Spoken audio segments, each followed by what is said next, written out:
태초에 하나님께서 하늘과 땅을 창조하셨느니라.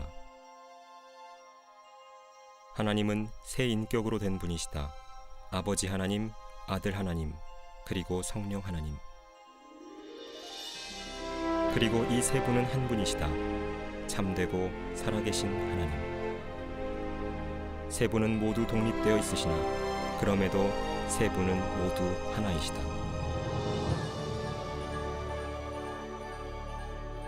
하늘나라에 루시퍼라 불리는 한 아름다운 천사가 있었는데 그는 하나님의 보좌를 지키는 높은 지위를 가지고 있었다.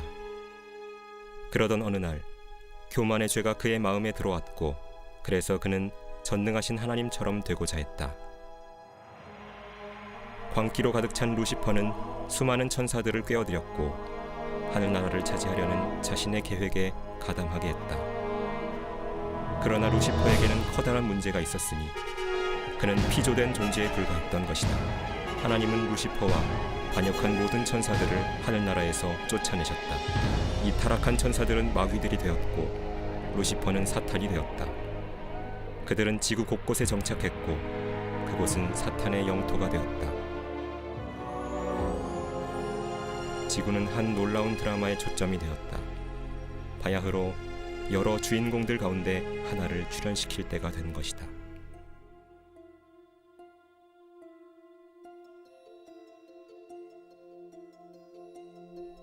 하나님께서 말씀하셨다. 우리의 형상대로 우리의 모습을 따라 사람을 만들자. 그리하여 그들로 모든 땅을 다스리게 하자. 그리하여 하나님께서 자신의 형상대로 사람을 창조하셨으니 곧 하나님의 형상대로 그를 창조하셨으며 그들을 남자와 여자로 창조하셨다. 주 하나님께서 땅의 흙으로 사람을 지으시고 그의 콧구멍에다 생명의 호흡을 불어넣으시니 사람이 살아있는 혼이 되었더라. 아담은 완벽했고 영원히 살도록 지어졌다. 그러나 사탄은 경노했다. 그의 영토가 새로운 피조물에 의해 침입을 당했던 것이다. 사람이라 불리는 자에 의해서.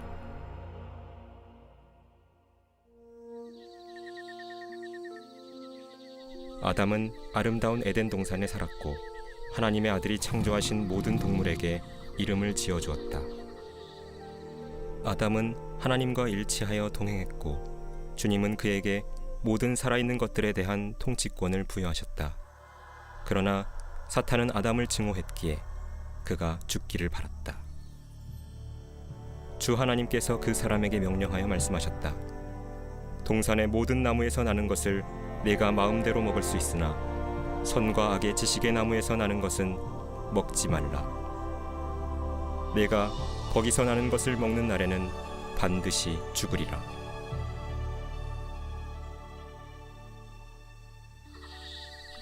또 주 하나님께서 말씀하셨다. 남자가 혼자 있는 것이 좋지 않으니 내가 그를 위하여 돕는 자를 지으리라. 그리하여 주님께서 아담의 갈비뼈 중 하나로 이브를 창조하셨다. 그리고 동산에서의 그들의 삶은 참된 낙원이었다. 이브가 홀로 있을 때 사탄이 아름다운 뱀의 모양으로 그녀에게 접근했다. 그는 이브에게 거짓말을 하여 금지된 나무에서 나는 것을 먹도록 유혹했다.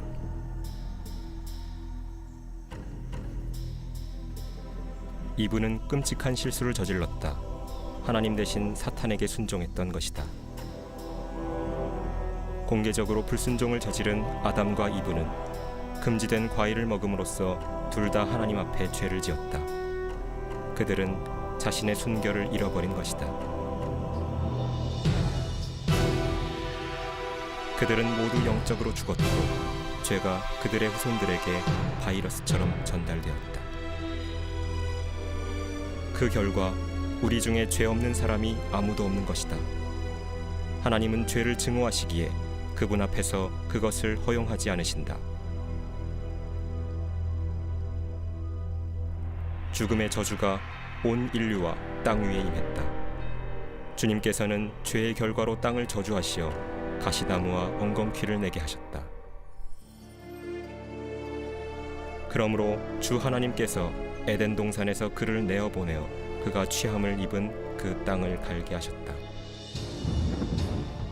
그 결과 이 세상 체제가 사탄의 통제 아래로 들어갔다.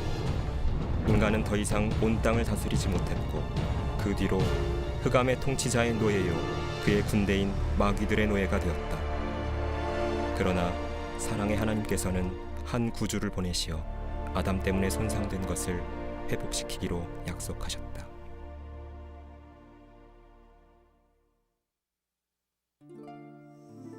아담과 이브에게는 자녀가 많았다. 아들들 가운데 둘은 카인과 아벨이라 이름지었다. 맏아들인 카인은 악의에 찬 분노로 동생 아벨을 살해했다. 인류는 이미 타락으로 치닫기 시작했다.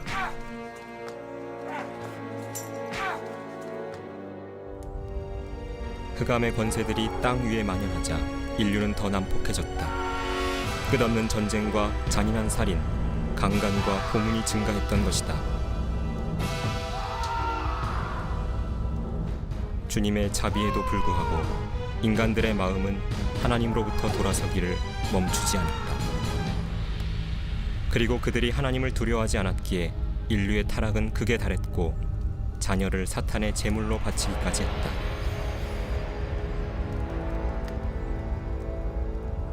주님을 사랑하는 이를 찾는다는 건 극히 드문 일이었다.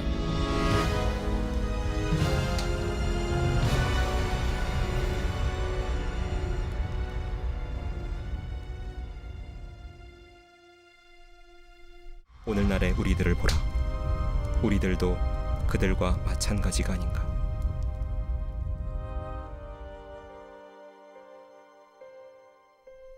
온 세상이 거짓말쟁이들과 도둑들과 살인자들과 음행하는 자들로 가득하다. 우리는 복수를 즐겨하며 우리 모두가 죄의 저주 아래 놓여 있다. 따라서 성경은 다음과 같이 선포한다. 모든 사람이 죄를 지었으므로 하나님의 영광에 이르지 못하였다고. 죄인이 죽으면 무슨 일이 일어나는지 보도록 하자. 이 사람은 자기가 모든 것을 가진 줄로 알았다. 성경에서 그는 이렇게 말한다.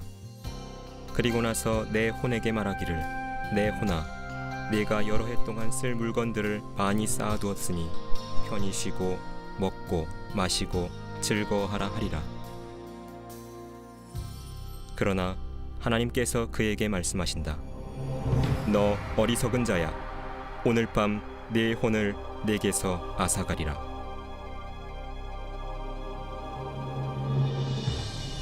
한 번 죽는 것은 사람들에게 정해진 것이고 그 뒤에 심판이 정해져 있다. 그러나 우리는 다 불결한 것 같고 우리의 모든 의는 더러운 걸레 같으며 또 우리는 다 잎사귀처럼 시들며 우리의 죄악은 바람처럼 우리를 옮겨갔나이다. 살아계신 하나님의 손 안으로 떨어지는 것은 두려운 일이라.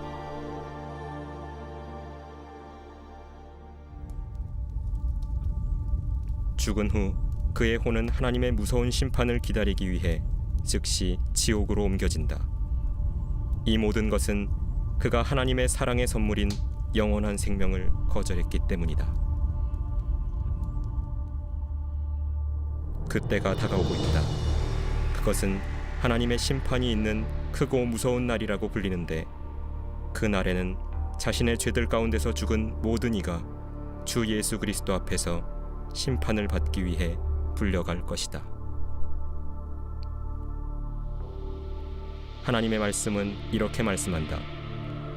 또 내가 큰 백보자와 그 위에 앉으신 분을 보니 그의 면전에서 땅과 하늘이 사라졌고 그들의 설 자리도 보이지 않더라.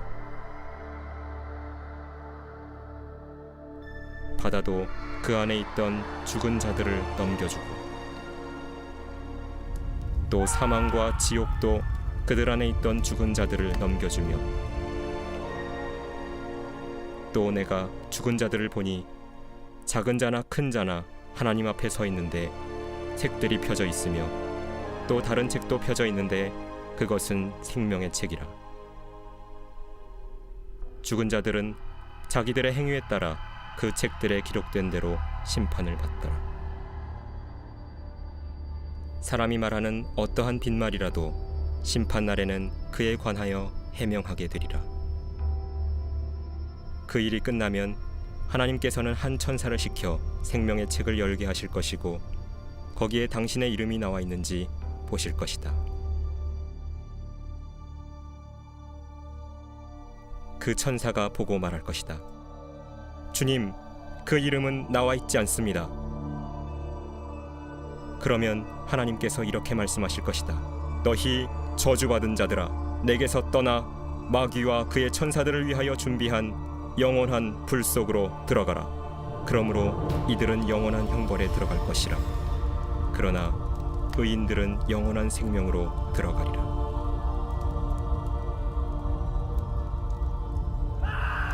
누구든지 생명의 책에 기록되지 않은 자는 불못에 던져지더라.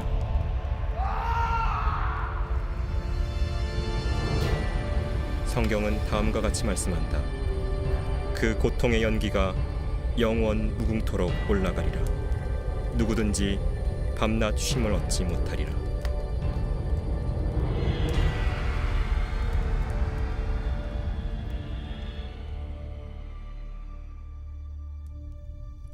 그러나 위대한 사랑의 하나님께서는 당신이 이 무서운 장소를 피할 수 있는 한 길을 예비하셨다. 주님께서는 아무도 멸망하지 않고 다 회개에 이르기를 원하신다. 하나님은 당신을 사랑하시기에 하늘나라에서 함께 살기를 원하신다. 그래서 주님은 당신이 지옥을 피해 그곳에 갈 수 있는 한 길을 마련해 놓으셨다. 그런데 그 길은 약속된 분, 그 구원자를 통해서 이루어진다. 하늘의 최고위급 천사 중 하나인 가브리엘이 지구의 대기권을 뚫고 내려오자 깜짝 놀란 흑암의 세력들은 바야흐로 하나님의 시간표가 움직이고 있다는 것을 즉각 간파했다. 가브리엘은 처녀인 마리아를 방문해서 세상을 영원히 뒤바꿔 놓을 메시지를 전달하기 위해 나사렛 성읍에 도착했다.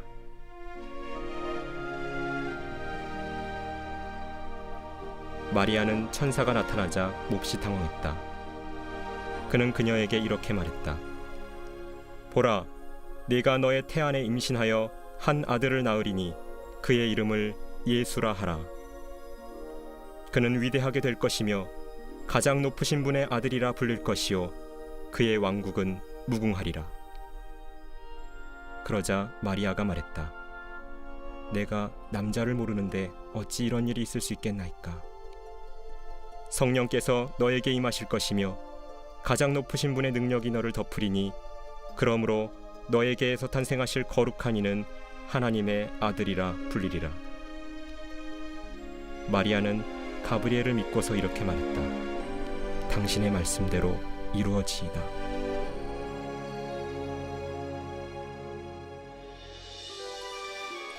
예수께서는 하늘의 영광을 떠나 주님의 임무를 시작하신다.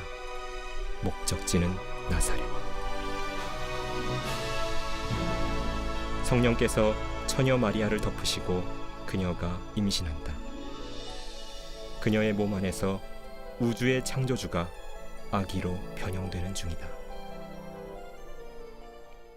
마리아는 요셉과 약혼한 사이였지만 이제 그녀는 아이를 가졌고 유대의 법은 결혼 전에 임신한 모든 처녀에게 죽음을 요구했다.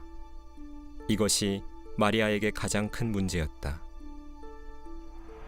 보이지 않는 곳에서 사탄은 마리아가 돌에 맞아 죽어 뱃속의 아이가 살해되기를 원했다. 그러나 요셉은 마리아를 사랑했기에 그녀가 공개적인 본이 되는 것을 원치 않았다. 그는 그녀의 안전이 걱정되었고 그래서 은밀히 결혼을 취소하기로 계획했다. 하나님의 천사가 요셉의 꿈속에 나타나 이렇게 말했다. 마리아를 네 아내로 삼는 일을 두려워 말라. 그녀에게 잉태된 아기는 성령으로 된 것이라. 그녀가 한 아들을 낳으리니 너는 그의 이름을 예수라 하라. 이는 그가 자기 백성을 그들의 죄들에서 구원할 것이기 때문이니라. 그 후 요셉과 마리아는 나사렛 성읍에서 결혼했다. 사탄은 로마의 카이사 아우구스토를 움직여 온 세상에 세금을 부과하게 했다. 사탄은 악한 목적으로 이 일을 수행했다. 그러나 그는 그렇게 하여 요셉과 마리아가 베들레헴으로 여행을 떠날 수밖에 없게 함으로써 성경의 예언 성취를 도왔으니 베들레헴은 예수님의 탄생이 있을 것이라고 성경이 말씀한 곳이다. 베들레헴은 또한 요셉이 태어난 곳이었고 그래서 그는 그곳에서 조세 등록을 해야 했다. 마리아는 출산 직전이었다. 사탄은 그 긴 여정에 사고가 일어나기를 바라고 있었다. 그러나 상황은 하나님의 통제하에 있었다.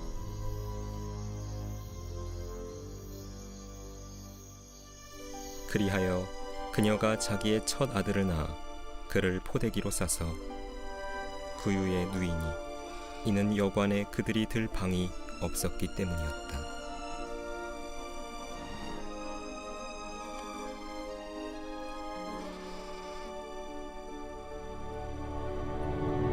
그날 밤 목자들이 근처 들판에서 양떼를 지키고 있었다.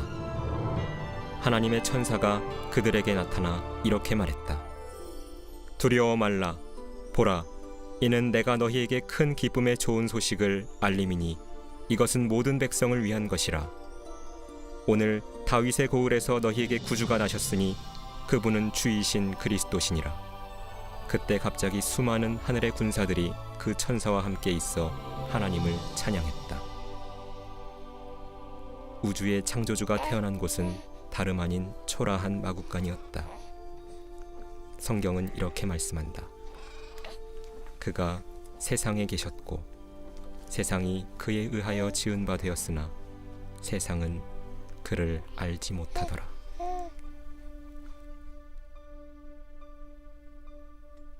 성경은 예수님을 이렇게 묘사한다.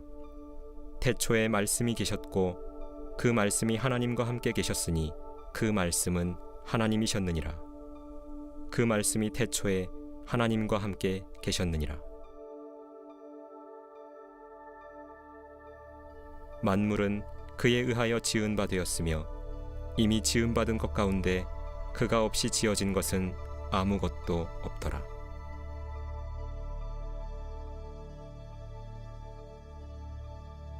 그 후 아기의 할례를 위한 8일이 되니 그의 이름을 예수라 했다.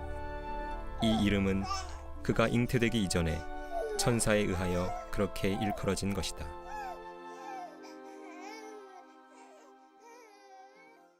예수께서는 지혜와 키가 자라고 하나님과 사람의 총회 속에서 자라가시더라. 수년 후 침례인 요한은 그가 선지자인가 하는 질문을 받았다. 그는 그들에게 대답하며 이렇게 말했다. 나는 물로 침례를 주지만 너희가 알지 못하는 한 분이 너희 가운데 서 계시는데 내 뒤에 오시는 그분은 나보다 앞선 분이며 나는 그분의 신발끈을 풀 자격도 없느니라. 다음 날 이제 나이 30이 되신 예수께서 침례를 받으러 요한에게 오셨다. 침례인 요한은 주님을 보고서 말했다. 보라, 세상 죄를 제거하는 하나님의 어린 양이라. 예수께서 침례를 받으시고 곧 물속에서 올라오시니 보라, 하늘들이 그에게 열리고 하나님의 영이 비둘기같이 내려와 그의 위에 임하는 것을 보셨다. 보라, 하늘에서 한 음성이 있어 이렇게 말씀하셨다. 이는 내 사랑하는 아들이요 그 안에서 내가 기뻐하노라. 즉시 주님은 성령에 이끌려 광야로 들어가시어 들짐승들과 함께 계시며 마귀에게 시험을 받으셨다. 주님은 40일 동안 아무것도 드시지 않았다. 사탄은 주님이 죄를 짓게 하려고 가진 노력을 다 기울였지만 완전히 실패하고 말았다. 왜냐하면 예수님은 바로 전능하신 하나님이시며 그분 안에 죄가 없으셨기 때문이었다. 시험이 끝나자 예수께서 말씀하셨다. 사탄아, 여기서 물러가라. 기록되었으되 너는 주 너의 하나님께 경배하고 오직 그분만을 섬기라고 하였느니라. 그러자 마귀가 주를 떠나고 보라, 천사들이 와서 주를 섬겼다. 주님은 자신의 사역을 시작하시면서 이렇게 설교하셨다. 회개하라, 천국이 가까이 왔느니라. 그리고 예수께서는 이렇게 말씀하심으로 하나님의 뜻을 계시하셨다. 너희 원수들을 사랑하고 너희를 미워하는 자들에게 잘해주라. 주님의 가르침에 깜짝 놀란 백성들은 이 사람처럼 말한 사람은 아직껏 아무도 없었다고 말했다. 성전을 관장하는 대부분의 종교 지도자들은 무자비하고 하나님의 법을 부패시킨 부유한 위선자들이었다. 하여 그들은 금세 주 예수의 대적들이 되었다. 위선자인 서기관들과 바리새인들아, 너희에게 화 있으리라.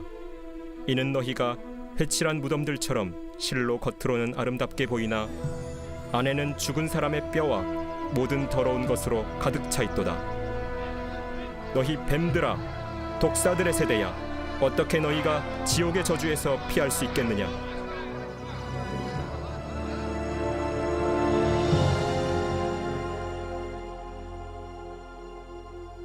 예수께서 말씀하셨다. 하나님께서 자기 아들을 세상에 보내신 것은 세상을 정죄하려 하심이 아니요 그를 통하여 세상이 구원받게 하려 하심이라. 아들을 믿는 사람은 정죄를 받지 아니하나 믿지 않는 사람은 이미 정죄를 받은 것이라. 이는 그 사람이 하나님의 독생자의 이름을 믿지 않았기 때문이라.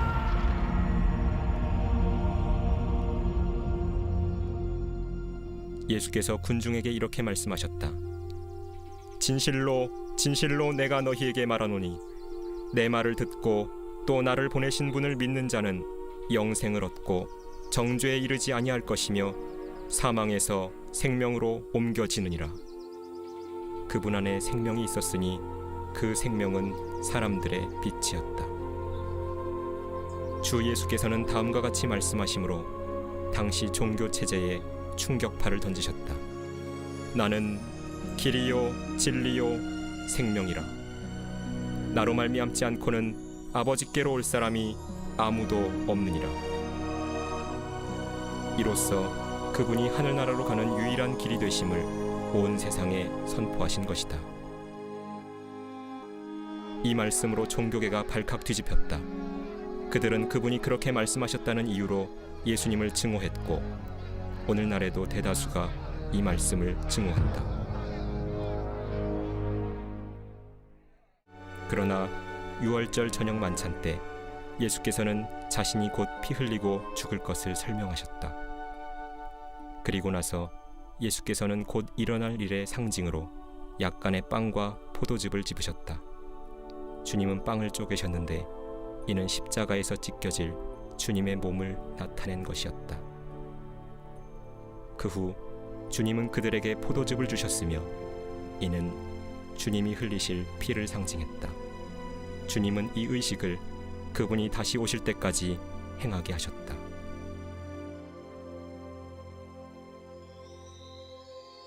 만찬이 끝나자 사탄이 본격적으로 움직이기 시작했다. 그는 유다 이스카리옷이라는 제자의 몸 안에 들어가 그를 이용했다. 뒤이어 일어난 일로 인해 유다는 역사상 가장 흉악한 배신자가 되었다. 유다는 주님을 배반하기 위해 대제사장에게로 갔다. 유다는 은 30개를 받고서 주님을 종교 집단에게 팔았다. 그러자 사탄은 자신이 승리할 때가 다가왔다고 믿으며 세상의 빛이신 예수님을 죽이기 위해 자신의 흑암의 세력들을 불러 모았다.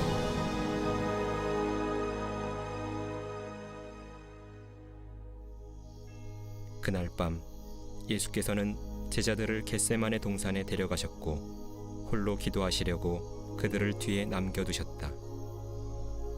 성경은 이렇게 말씀한다. 주께서 고뇌 속에 간절히 기도하시니 그의 땀이 큰 핏방울처럼 되어 땅에 떨어지더라. 죄를 짓지도 아니하셨고 그 입에는 간사함도 없으셨던 예수께서 온 세상의 죄들을 주님 자신에게로 가져오시기 직전이었다. 예수께서는 기도하며 말씀하셨다. 오 나의 아버지여, 가능하시거든 이 잔을 내게서 지나가게 하옵소서.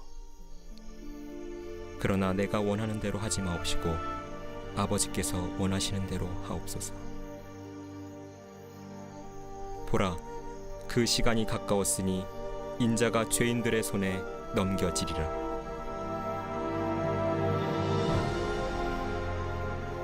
주께서 아직 말씀하고 계실 때 곧 12 가운데 하나인 유다가 왔고 대제사장들과 서기관들과 장로들에게서 온 큰 무리가 칼과 몽둥이를 가지고 그와 함께 있었다.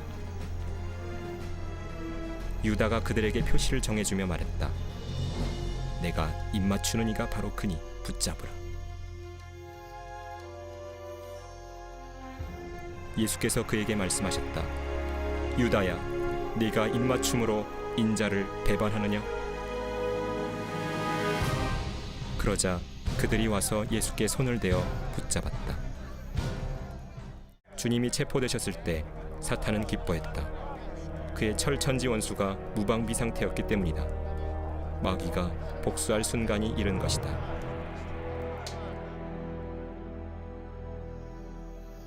예수를 붙잡은 자들이 대제사장 카야파에게로 끌고 가니 거기에 서기관들과 장로들이 모여 있었다. 대제사장들과 장로들과 온 공회가 예수를 사형에 처하려고 그에 대한 거짓 증거를 찾았다. 그들은 예수께 이런 질문을 던졌다. 네가 복되신 분의 아들 그리스도냐? 예수께서 대답하셨다. 그렇다. 그러자 대제사장이 자기 옷을 찢으며 말했다. 저 사람이 하나님을 모독하였으니 우리에게 무슨 증인들이 더 필요하리요? 보라, 너희는 방금 그가 하나님을 모독하는 것을 들었도다. 너희는 어떻게 생각하느냐? 그들은 대답하여 말하기를 그는 사형에 해당한다 라고 말했다. 그들은 주의 얼굴에 침을 뱉고 주먹으로 치며 또 어떤 자들은 손바닥으로 때리며 주를 결박한 후 끌고 가서 총독 폰티오 빌라도에게 넘겨주었다.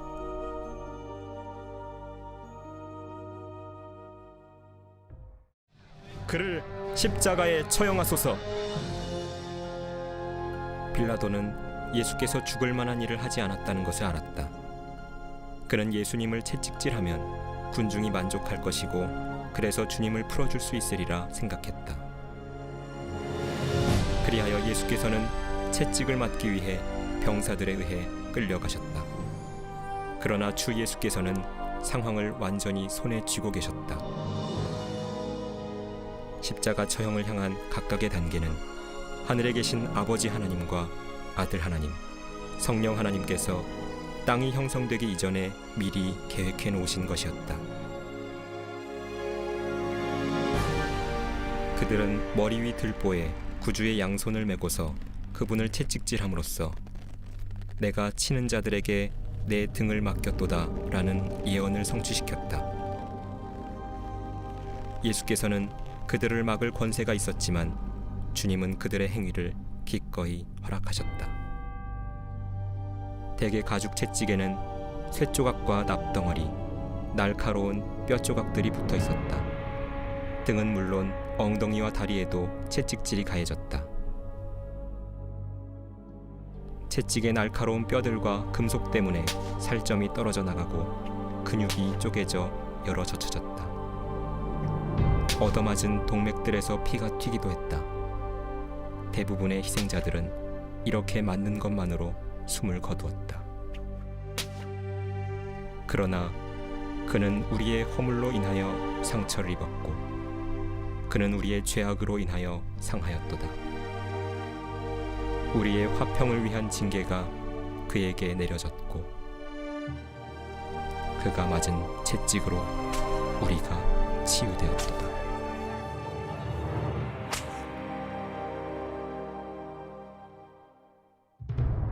하나님께서 죄로 인해 가시나무와 엉겅퀴로 땅을 저주하신 때를 기억하는가?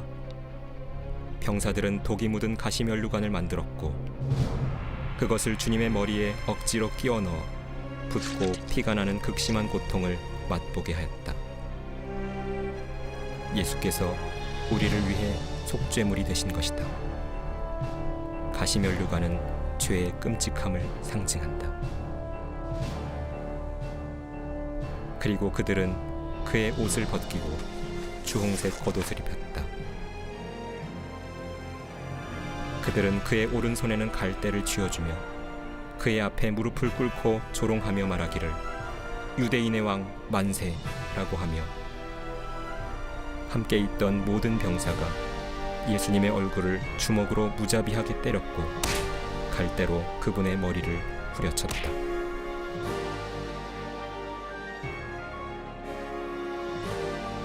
그들은 하나님의 어린 양에게 침을 뱉어 성경을 성취시켰다. 내가 치욕과 침뱉음으로부터 내 얼굴을 숨기지 아니하였도다. 그는 사람들에게 멸시받고 거부되었으며 슬픔의 사람이요 질고에 익숙한 사람이라. 그 후 빌라도는 예수님을 십자가에 처형하라고 넘겨주었고 그들은 주님을 데려갔다. 주님은 살이 잘게 찢어져 너덜거린 채로 45kg이 넘는 십자가를 600m 떨어진 처형 장소인 골고다까지 지고 가라는 명령을 받으셨다.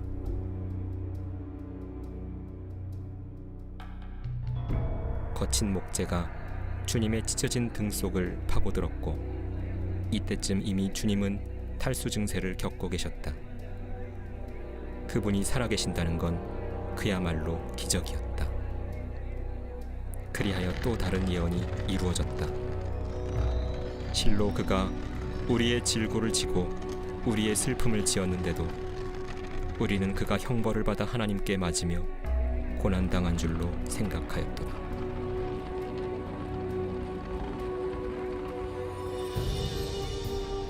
또 다른 예언이 이루어졌다. 내가 치는 자들에게는 내 등을, 머리카락을 뽑는 자들에게는 내 뺨들을 맡겼도다. 내가 치욕과 침뱉음으로부터 내 얼굴을 숨기지 아니하였도다.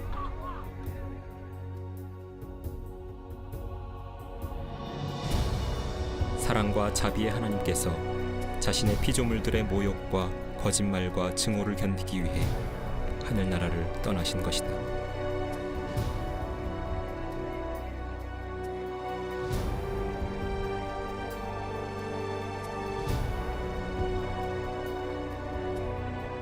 천사들은 두려움 가운데 지켜보았다. 이때쯤 주님의 얼굴은 찢겨진 종이뭉치 같았다. 얼굴을 몹시 붓게 하고 고통스러운 염증을 일으킨 가시들이 부어오른 살에 파묻혀 거의 보이지 않을 정도로 주님은 더 이상 사람의 모습이 아니었다.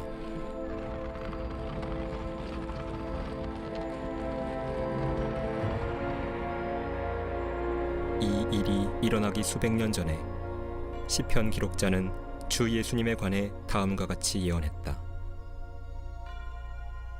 개들이 나를 애워싸고 악인의 무리들이 나를 둘러쌌으며 그들이 내 손과 내 발을 찔렀나이다.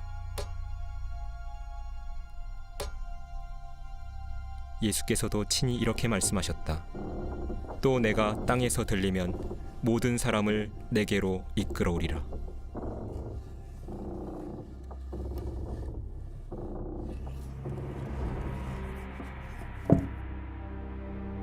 사람이 친구들을 위하여 자기 생명을 내어놓는 것보다 더 위대한 사랑은 없다.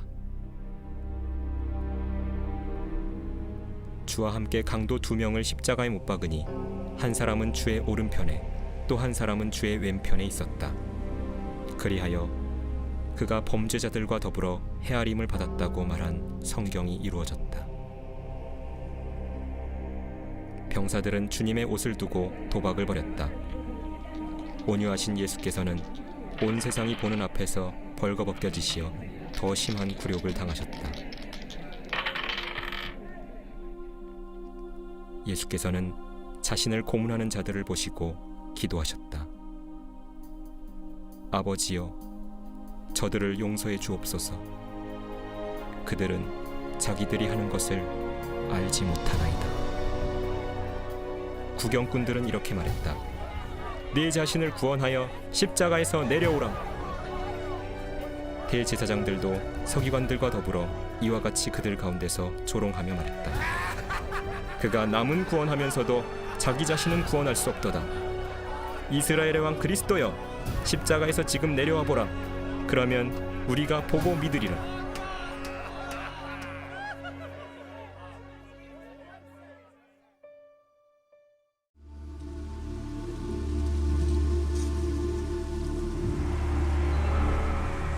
심장은 탁한 피를 펌프질할 능력이 거의 없습니다.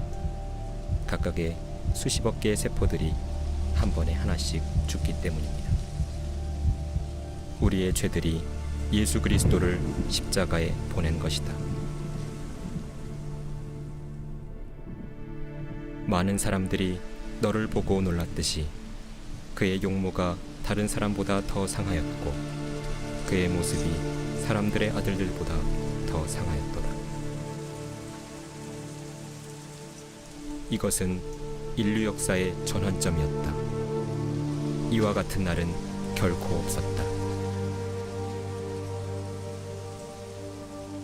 하나님께서 세상을 이처럼 사랑하셔서 그의 독생자를 주셨으니 이는 그를 믿는 사람은 누구든지 멸망하지 않고 영생을 얻게 하려 하심이니라.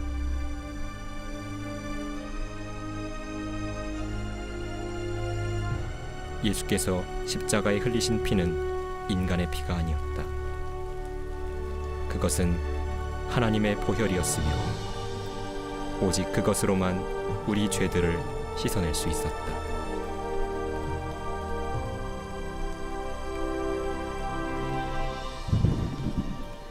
예수님께서 왜 이 모든 일들을 겪으셨을까? 그건 당신을 위해서, 그분이 당신을 사랑하시기 때문이었다. 죄를 보고 계실 수 없었던 하나님은 하늘을 검게 가리셨다. 예수께서는 악한 생각과 행위를 포함한 인류의 모든 죄를 자신에게로 가져오시어 잔인한 십자가에서 끔찍한 죄값을 지불하셨다. 보라, 세상 죄를 제거하는 하나님의 어린 양이라. 숨을 거두시기 직전 주님은 이렇게 외치셨다. 다 이루었다. 우리를 구원하는 데 필요한 모든 일이 완료되었던 것이다.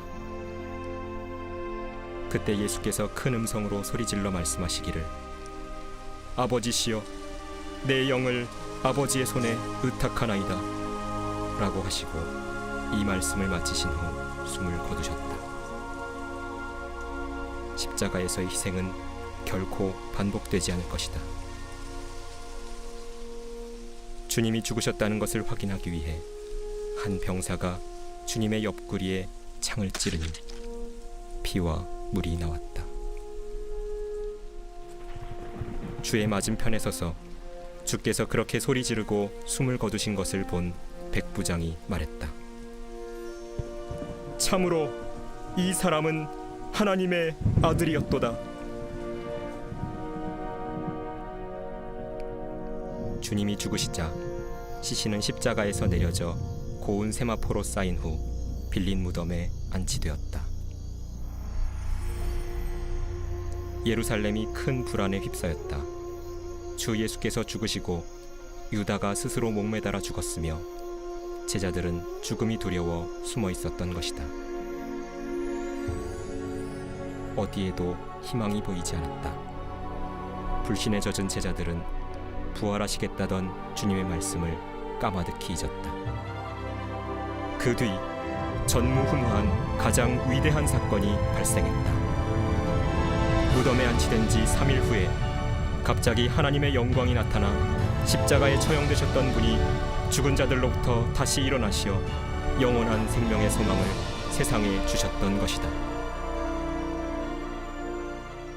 주 예수 그리스도께서는 죄와 죽음과 지옥에 대한 위대한 승리를 거두시고서 다음과 같이 선언하셨다. 나는 알파와 오메가요 시작과 끝이라. 주 곧 지금도 계시고 전에도 계셨고 앞으로 오실 전능하신 분이 말하노라. 나는 살아있는 자며 죽은 자였으나 보라 영원궁토록 살아있노라. 아멘. 또한 내가 지옥과 사망의 열쇠들을 가졌노라. 사탄은 전능하신 하나님의 능력을 과소평가했다. 만일 그것을 알았더라면 결코 주님을 십자가에 못 박지 않았을 것이다. 부활하신 주님을 500명의 증인이 보았고 주님의 제자들은 뛸 듯이 기뻐했다. 주님께서는 그들에게 이런 직접적인 명령을 내리셨다. 너희는 온 세상에 가서 모든 피조물에게 복음을 전파하라. 이제 자세히 지켜보십시오. 그리고 셀 수 없이 많은 사람들을 보십시오. 그들은 자신의 죄들 안에서 죽었습니다. 예수님은 하늘을 떠나시어 사람들에게 지옥과 심판을 경고하실 정도로 그들을 사랑하셨습니다. 주님은 그들의 죄들을 씻기 위해 그분의 고귀한 피를 흘려주셨습니다. 주님은 죽으셨다가 죽은 자들로부터 일어나셨습니다. 그러나 이들 중 아무도 주님을 믿지 않았습니다. 그들 중 아무도 예수님을 그들의 주와 구주로 삼지 않았습니다.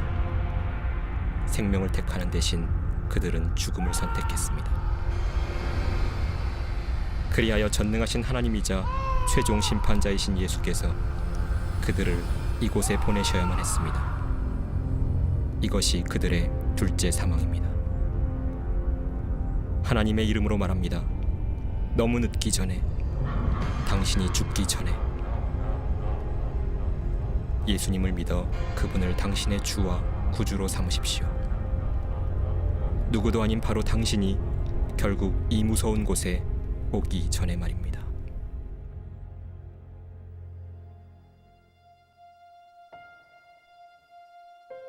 하늘나라로 돌아가시기 전 예수께서는 주님을 영접하는 모든 이에게 다음과 같은 놀라운 약속을 하셨습니다. 너희는 마음에 근심하지 말라. 너희가 하나님을 믿으니 또한 나를 믿으라. 내 아버지 집에는 많은 저택들이 있느니라. 그렇지 아니하면 내가 너희에게 말하였으리라. 나는 너희를 위하여 처소를 마련하러 가노라. 내가 가서 너희를 위하여 처소를 마련하면 다시 와서 너희를 내게로 영접하여 내가 있는 그곳에 너희도 있게 하리라.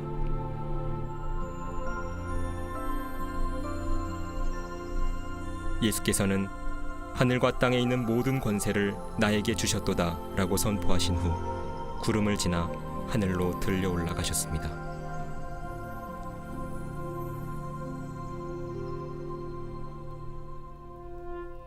사랑하는 여러분, 예수님은 참으로 세상의 빛이십니다. 만일 예수님을 놓친다면 당신은 하늘로 가는 길을 놓치는 것입니다. 주님께서 친히 이렇게 말씀하셨습니다. 나는 길이요 진리요 생명이라. 나로 말미암지 않고는 아버지께로 올 사람이 아무도 없느니라. 내가 내 입으로 주 예수를 시인하고 또 하나님께서 그를 죽은 자들로부터 살리신 것을 내 마음에 믿으면 구원을 받으리라.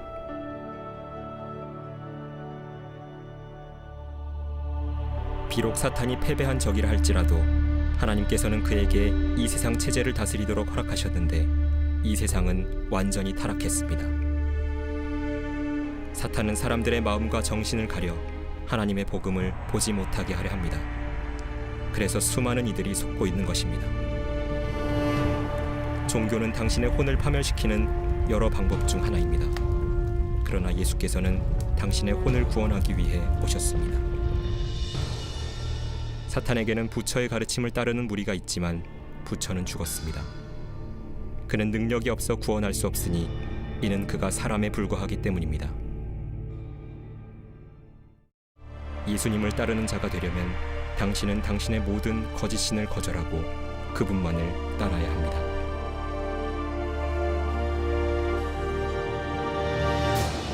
불못은 주 예수 그리스도가 자신의 구주이기를 거절한 모든 일을 위한 마지막 장소입니다. 그들은 너무 늦어버렸습니다. 그런데 당신은 어떻습니까? 당신이 예수님을 영접한다면 놀라운 새 삶이 다음과 같이 시작됩니다. 하나님은 당신을 축복하시어 당신의 모든 삶을 변화시키고 새로운 마음을 주실 것입니다. 당신의 모든 문제가 다 사라지지는 않을 것이나 당신을 위하시는 그분이 짐을 대신 지어주실 것입니다. 너희의 염려를 다 하나님께 맡기라. 이는 그분께서 너희를 돌보심이니라. 그리고 장차 당신이 당신의 놀라운 구주 앞에서는 최고의 순간이 이를 것이고 주님은 당신에게 이렇게 말씀하실 것입니다. 잘하였도다. 착하고 신실한 종아. 내 주인의 기쁨에 동참하라. 하나님은 당신을 사랑하시기에 당신이 불타는 지옥에서 구원받도록 이곳에 인도하셨습니다. 예수님께서 당신의 마음에 들어오시길 원한다면 주님께 요청해야 합니다. 자, 다음의 내용을 진심으로 따라하시기 바랍니다. 주님, 저는 제가 죄인이며 용서가 필요하다는 것을 깨달았습니다. 저는 그리스도께서 저를 위해 죽으시고 죽은 자들로부터 살아나신 것을 믿습니다. 예수님, 이제 회개합니다. 죄로부터 기꺼이 돌이키겠습니다. 제 안에 들어와 주십시오. 주님만이 저의 구원이심을 믿습니다. 제가 생명의 말씀을 듣고 받아들일 수 있도록 해주시니 감사합니다. 주 예수 그리스도의 이름으로 기도하였습니다. 아멘.